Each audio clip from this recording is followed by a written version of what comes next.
안녕하세요. 비타민처럼 매일 챙겨 듣는 메디컬 지식 채널 비타민 M 팟캐스트 시작합니다. 오늘의 비타민, 저희가 초대하시는 분들을 비타민이라고 부르거든요. 근데 오늘의 비타민은 정신과 전문 간호사이신 김지연 선생님 초대했습니다. 자기소개 좀 부탁할까요? 네, 안녕하세요. 저는 베데스다 메디슨의 김지연이라고 합니다. 저는 사이케트릭 MP고요. 보통 정신건강의학과 전문 간호사라고 이제 소개됩니다. 저희 사이케트리스트, 그러니까 정신과 의사분들이랑 저희들 같이 진단하고 처방할 수 있는 그런 직종이에요. 오늘의 주제는 뭔가요? 뭔가 무거운 주제를 가지고 오셨다고 들었는데. 무겁지는 않은데 이게 주위에 이런 분 진짜 많아요. 공황장애. 그런데 제가 여기서 얘기하고 싶었던 이유는 정말 정확하게 진단을 받고 오시는 게 아니고 그냥 누가 그렇다더라, 누가 네가 공황장애 같다더라, 누가 그렇대요, 막 이렇게 요즘에 자꾸 방송에서 많이 나오죠. 많이 나오는 연예인 분들이 감사하게 이렇게 오픈하셔가지고 맞아요, 그러면서 맞아요. 이제 예, 예. 제 주위에 공황장애를 자가 진단하신 분들이 많이 있어요. 맞아요. 정말 많아요. 음. 제가 그래서 저는 진짜 심각하게 진단을 받은 줄 알고 어디서 진단 받으셨어요? 언제 받으셨어요? 이런 물어보면은 저희 남편이 그런 것 같대요. 막 다들 막 이렇게 주위에서 진단 받고 오세요. 그래서 오늘은 제가 정확한 진단 기준에 대해서 알려드리고 그래서 이제 정확한 진단은 전문 상담이와 이제 상담하신 후에 더 잘할 수 있지만 그래도 대체적인 기준, 일반적인 기준에 대해서는 좀 알려드리고 싶었습니다. 그러면은 도대체 음. 공황장애가 뭔가요? 공황 장애는 공황 발작이라고 해서 패닉 어택이라고 하거든요. 갑자기 숨이 안 쉬어지는 그런 어택이 오는 것이 그것부터 시작해요. 그게 2번 이상 오는 게 이제 기본으로 시작돼요. 그럼 이제 이런 신체적인 증상부터 시작해서 공황 장애로까지 진단을 받으려면 조금 단계가 복잡합니다. 근데 우선 공황 발작 자체는 어택인데 보통 공황 장애 그 패닉 어택, 공황 발작이라고 하는데 그게 보통 사람들이 되게 오래 지속된다고 생각하는데 사실은 수분 내에 한 몇 분 내로 확 올라왔다 사라지는 걸 말해요. 이게 오랫동안 지속돼서 뭐 1시간, 2시간 이거는 어택이라고 하지 않습니다. 미국에 살다 보면 발작이 생길 일이 많잖아요. 그렇지 않아요? 그렇죠. 영어를 못해서 무시당해서 그럴 수도 있고 자식들이 힘들어하는데 내가 뭔가 여기 문화를 모르니까 도와주지 못해서 발작할 때도 있고 나랑 가까운 사람 때문에 발작할 때도 있고 뭐 이런 발작, 빙의 뭐 많잖아요. 많죠, 많죠. 내가 갑자기 내가 아닌 내가 나타나는. 그치. 근데 그거를 공황장애로 어떻게 보면 착각하시는 것도 그렇죠, 그럴 수 있죠. 있고 좀 어떻게 보면 이게 발작인지 간질인지 뭐 구분하지 못할 만큼 맞아요. 그 자가 진단을 많이 하시는데 실제로 겪으신 분들은 엄청 힘든 일이라고 들었는데 이게 어느 정도 그 증상이랑 그런 게 어떻게 판단할 수 있어요? 그러면 신체적 증상이 13가지 정도 있어요. 진단 기준에 따르면.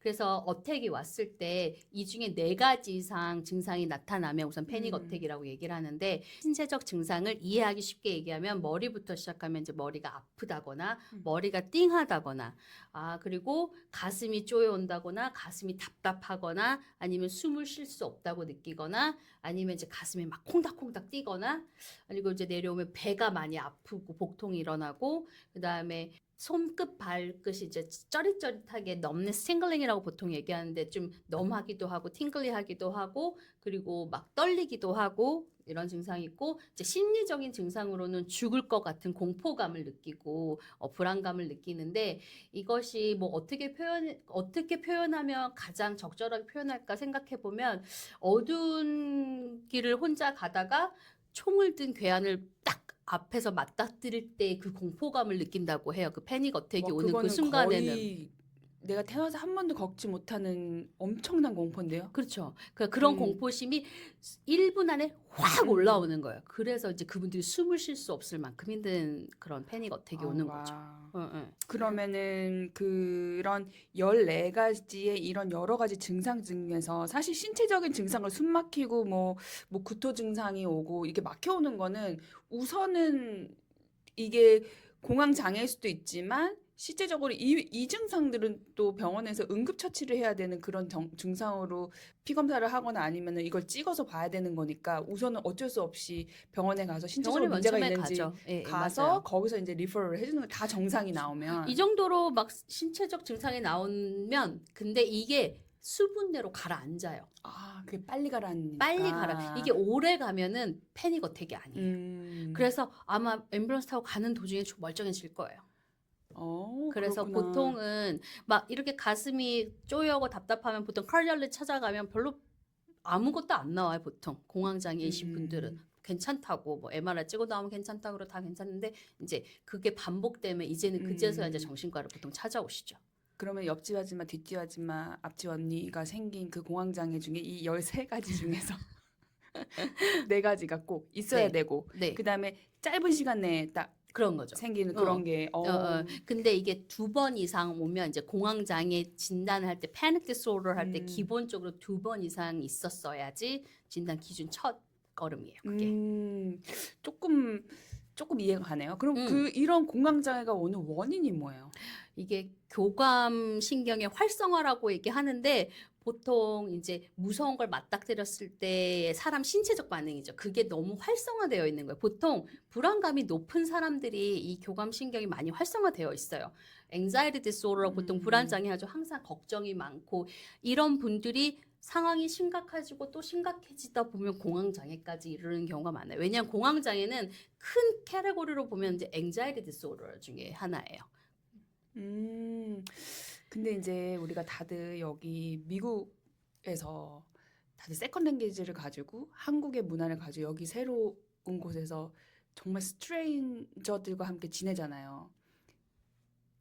그러니까 다들 공황장애가 있게 되는 상황이 많을 그쵸, 것 같아. 긴장하고 막 말 때문에 실수할까봐 맞아요. 맞아요. 그러니까 항상 그런 어디 불안감이 새로운 있지. 데 가면은 난 지금 미국에 이렇게 오래 살았는지 모르겠지만 어쨌든 이렇게 오래 15년 살았죠. 이렇게 살았는데도 아직도 이렇게 새로운 데 가면 떨리거든. 맞아요. 이런 성격인데도 떨려. 그쵸. 시청자들은 언니 성격을 모를 아니 테니까요. 이렇게 어디 나가서 이렇게 뭐 나서고 뭐 이렇게 뭘 그치. 리드하고 이런 거에 별로 응. 어릴 때부터 한국에서는 그게 너무 자연스럽게 있었던 일인데 내가 이제 우선은 영어도 못하고 뭐 잘 미국 문화를 잘 모르니까 이렇게 그런 것 때문에 또 어떻게 보면 전혀 없던 분들이 이런 미국 안에서 살다 보면 불안감 같은 게 높아지고 하면서 이런 공황장애가 생길 수 있는 경우도 더 많을 것 같아요. 그렇죠. 있어. 불안감이 트릿이 제대로 안 되고 그냥 놔둬서 계속 이렇게 진행되다 보면 패닉까지 가는 경우가 대부분 많아요. 사실은. 아휴, 그런 분들 보다가 그렇게 얘기 듣다 보면 좀 마음 아플 것 같아요. 마음 아프죠. 진짜 얘기를 속속이 들어보면 제가 나누지는 못하겠지만 그 PTSD도 그 불안 그 안에 불안 장애 밑에 종류에 있어요. 그래서 PTSD 얘기 들으면 내가 PTSD 오고 정말 그 공황장애도 내가 공황장애고 그래요. 진짜 너무나 마음이 아픈데 그걸 꽁꽁 감추고 사시는 분 진짜 많아요. 그러면은 그 정신과를 찾아가기 전에 이게 공황장애 아까 전에 얘기 듣다가 공황장애 오신다고 그랬잖아요. 맞아요. 그러면 근데 저한테 와서 푸시잖아요. 그럼 그런 것들도 그 만나기 전에 누군가 친구들하고 얘기하면서 만약에 그게 풀리고 이런 증상이 사라질 수도 있는 건가요? 그렇죠. 사람마다 나름대로의 그 불안감이나 우울감을 해소하는 방법들이 다 있는데 아니 없는 분도 있겠지. 아직 찾지 못하신 분. 그래서 그런 거 건강한 방법으로 좀 찾으시면 좋겠어요. 그렇지만 그게 그렇게 된다고만 되는 건 아니니까 우선 전문의랑 상담하시고 테라피도 받으시고 필요하다면 약물 처방도 받으시고 해서 빨리 트리트먼트를 빨리 하는 게 키예요. 사실은. 빨리 만약에 하면. 이거를 계속 한국 분들 좀 참을성이 많잖아요. 맞아. 모든 병에서 한국 분들 어떤 분야서든지 참을성이 너무 많아. 그러니까 좀 자꾸 기다려. 그렇지. 그러다 보면은 이런 공황장애 같은 것도 기다리다 보면은 좀 힘들어지는. 그렇죠. 뭐든지 정신적인 의학 쪽에서는 참으면 안 돼. 그냥 빨리 트리트먼트를 받으셔야 돼. 제가 제 환자분 얘기하자면 오셨는데 약을 처방해 드리고 이제 계속 주기적으로 만나자고 하는데 남편분이 너가 정신과를 왜 가냐? 네가 그렇게 나약해서 쓰겠냐? 아직도 그런다는 게 너가 조금. 의지가 박약하니까 네가 그런 데 찾아다닌다 이렇게 해가지고 안 오세요. 너무했다. 그분은 계속 주기적으로 치료받았으면 좀 좋아지셨을 텐데 딱 한 번 상담하시고 그러고 아이고. 나서 뭐 그러니까 이렇게 아직도 선입견이 되게 무서워요. 근데 이제는 그래도 뭐 연예인분들이 많이 오픈해 고마운 주시고 것 같아요. 그래가지고 지금 많이 나아졌고 음. 더 나아질 거긴 하지만 그래도 아직까지는 특히 이제 연세대가 좀 있으신 분들은 특히나 더 그런데 좀 선입견이 있으신 것 같아요. 젊은 분들이 차라리 더 그런 맞아요. 것들을 오픈하고 고치려고 노력하고 해서 맞아요, 빨리 맞아. 극복하고 하는 것 같아. 응. 젊은 사람들한테 배울 게 또 의외로 많다니까. 맞아요. 그래가지고 제가 사례를 좀 뽑아왔어요. 아 예. 네, 질문을 드릴게요. 제가 보니까 이게 질문을 드려가지고 이게 어떤지 이제 바로바로 이제 알겠습니다. 대답해 주시기 알겠습니다. 바랍니다. 평소에 일이 없어도 이유 없이 하루 종일 불안하고 심장이 두근두근 거립니다. 때론 가슴이 답답하면서 숨이 막힐 때도 있어요. 저는 공황장애일까요? 아까 이거 얘기 나온 것 같은데 조금 아까 살짝? 얘기했잖아. 어. 뭘까요? 이거 몇 개 있어. 잠깐만. 두근두근거리고 하나. 그 다음에 가슴이 답답하고 둘. 세 개. 불안하고 네 개 있는 건가? 그러면 땡. 공황장애. 아이고, 뭐야? 아니에요? 네, 있잖아요. 패닉 어택은 얼마나 오랫동안 지속된다? 2번 이상 와야 된다? 아니. 한 번에 왔을 때. 나 제대로 안 들었나? 패닉 어택이 한 번에 왔을 때 수분 내로 이게 해소가 된다 그죠? 그랬잖아요. 네, 이 맞아. 사람은 지금 계속 불안하대. 여기 일이 없어도 이유 이유 없이 없이 하루 하루 종일 종일 불안하죠. 하루 종일 빼먹었네. 하루 종일 이러신 거는 generalized anxiety disorder라고 이쪽일 가능성이 높습니다. 이분들은 이제 한국말이 좀 어려워. 뭐래더라? 하여튼 generalized anxiety disorder예요. 제가 한국말도 못하고 지금 나중에 여기 범불안성. 밑으로 써드리겠습니다. 뭔 범인데 하여튼 어. 그래요. 그 GAD라고 하는 이제 그런 미국에서만 불안장애예요. 공부해가지고 이게 한국말도 잘 안 되고 영어도 안 되고 이럴 때는 그러니까요. 제가 이제 그래도 한국에서 출타는 문제가 없습니다. 네. 그럼 2번 문제 들어갈게요. 버스를 타고 가다가 공황 발작이 있었습니다. 마음대로 내릴 수도 없고 괴로웠습니다. 그 후로 공황 발작이 온 적은 없는데 그때부터 사람이 많은 곳을 가면 증상이 나타날까봐 불안하고 무서워서 피하게 되었습니다. 버스, 지하철, 비행기 다 못 타요. 이건 좀 문제가 심각한데? 예, 버스를 타고 가다 공황 발작이 한 번 있었어요. 2번 있었어야 된다고 그랬는데 이분은 피하시잖아. 거길 아예 못 가시잖아요. 근데 이분은 어느 쪽일 가능성이 높냐면 광장 공포증이라고 해서 출입구가 없는 곳을 가는 것을 힘들어 하시는 분이 많아요. 이것도 불안 장애 중에 하나예요, 사실은. 그래서 이분들은 식당을 가도 이 출입구 근처에 그 테이블에 앉는다든지 꼭 출입구가 보여야지만 마음이 놓이시는 분들이 있어요. 그러니까 그런 거네. 지금 첫 번째도 공황장애가 아니었고 두 번째도 지금 공황장애가 아니었고 그러니까 옆집, 뒷집, 앞집 언니가 생긴 공황장애가 어떻게 보면 그게 공황장애가 아니라 다른 그냥 걸 수도 불안 있는 장애들을 다른 얘기하는 걸 수도 있는데 맞아요. 그건 네. 확실히 전문의가 해가지고 어떤 건지 찾아줘가지고 그거에 맞춰서 치료를 해야 되는 게 맞네요. 맞아요. 왜냐하면 그 공황장애도 불안장애 중에 하나인데 불안장애 밑에 진짜 많은 종류들의 다른 진단명이 있어요. 뭐 PTSD, 우울증 안에서도 불안장애가 있고 뭐 아고라포비아에서 지금 광장공포증도 있고 뭐 소셜 엔자이티도 있고 진짜 너무너무 많아요. 그래서 이런 증상 하나만을 가지고 공황장애다 이렇게 얘기하면 안 돼요. 그리고 또 있어요. 어떤 거냐면 사람들 앞에서 발표를 하거나 많은 사람들이 주목하는 상황에 갑자기 불안하고 숨이 막히고 가슴이 답답하고 식은땀이 납니다. 이런 거 프레젠테이션 때 다 있지 않나? 직장에서 프레젠테이션을 하는 상황이 너무 괴롭고 힘들어요. 공황장애일까요? 처음에는 그럴 수 있는데 계속 그러면은 직장 생활하는데 좀 힘들지 않나? 프레젠테이션을 해야 되고 그런 일들이 좀 있는데 이거는 좀 이분은 뭐냐면 이거는 보통 소셜 엔자이티일 가능성이 높아요. 사회 불안장애. 그래서 이분들은 평소에는 괜찮아요. 근데 누군가 시선이 주목되는 상황에서만 불안한 거예요. 그래서 공황장애는 일상생활에 있다가 느닷없이 와요. 그냥 아무런 트리거도 없이 그냥 갑자기 오거든요. 근데 이분은 지금 어디 발표하는 경우에만 이런 거잖아요. 이러면 소셜 엔자이티일 가능성이 높습니다. 그럼 공황장애는 예를 들어가지고 내가 막 친구들이랑 막 얘기하다 카페테리아에 밥을 먹으러 가다가도 갑자기 일어날 수 하고 있는 하죠. 그러다 꼬꾸러지는 거죠. 이렇게. 정말 예기치 않게 오고 그래서 제가 이제 아까 증상에 대해서만 얘기를 했잖아요. 이 13가지 중에 4가지만 충족되면 패닉 어택이다. 근데 이제 공황 장애, 패닉 디스오더 진단하는 기준은 3가지가 있어요. 첫 번째, 아까 패닉 어택이 2번 이상 와야 되고, 두 번째는 이 발작이 또 올까봐 이 불안한 마음을 계속 한 달 이상 지속된 거. 그리고 공황 발작이 패닉 어택이 일어났던 장소를 피하게 되는 거. 이 3가지가 만족돼야지 공황 장애라고 진단을 합니다. 아, 그럼 일상생활이 조금 힘들긴 하겠다. 이런 그쵸. 불안한 마음하고 이런 것들이 계속 한 달 이상 지속되고 그러면 그때는 진짜 누군가를 찾아가야 되는 건 맞네요. 근데 이제 불안도를 낮추는 트리트먼트를 하게 되면 패닉 디스오더를 그냥 트리트먼트 딱 정해져 있는 건 없습니다. 근데 불안도를 낮추는 트리트먼트를 하고 테라피를 받으시면 확실히 좋아지고 패닉 어택이 뭐 일주일에 3번 왔다면 이게 2번으로 줄어들고 1번으로 줄어들고 그래서 많이 호전돼요. 이거는 트리트먼트를 받으면 정말 확실히 회전이 됩니다. 아, 그래 오늘 진짜 공황장애 음. 어떻게 보면은 주위에 너무 많다라고 생각했는데 그거를 찾아가는 게 중요하네요. 이게 그쵸. 공황장애가 아니었을 수도 있고 그럼.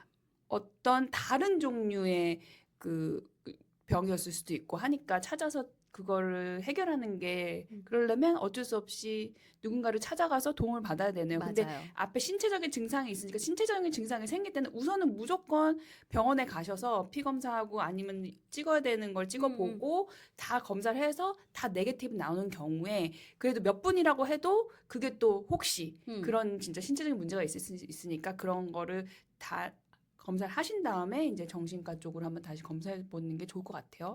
아니면 이게 내가 심리적인 것 때문에 그런가 싶어서 정신과를 먼저 오시는 분들도 있어요. 그래서 트윗을 해서 그런 증상이 많이 좋아지고 안 나오게 되고 이러면 그러면은 이게 그럴 수도 정신적인 문제였구나. 그리고 어차피 그분들 이제 애뉴얼 체크업하면서 또 보시고 하니까 이제 그렇게 양쪽으로 체크해가면서 맞아, 하시는 게 맞아. 좋을 것 같아요. 제일 중요한 건 애뉴얼 체크업이 아주 중요하죠. 제일 중요합니다. 아주 중요하죠. 제일 중요하다고 강조하시는 분야에 계셔가지고. 아주 중요해요. 왜냐면 우리도 어떤 예의 환자들 중에 예 중에서 이제 계속 스키조프리냐 아니면은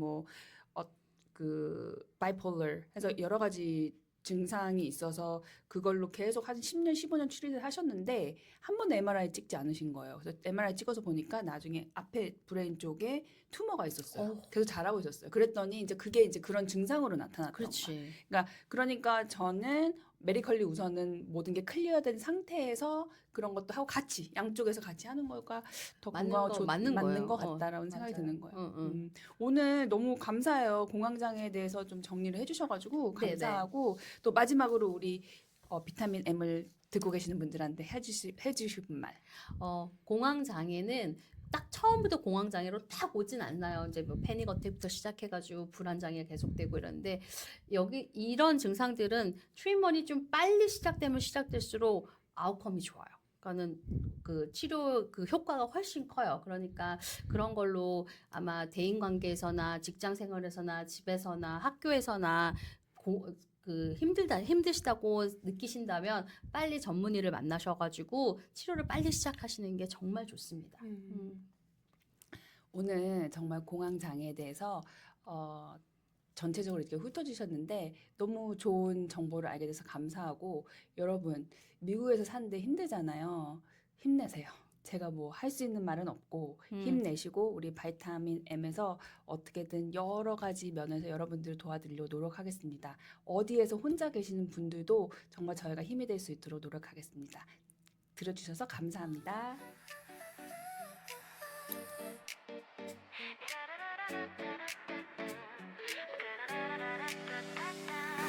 하루를 채우는 작은 힌트 몸과 마음에 필요한 이야기 뉴스보다 가까운 건가 지금 여기 우리 이야기 궁금했던 그 질문들 어렵지 않게 편안하게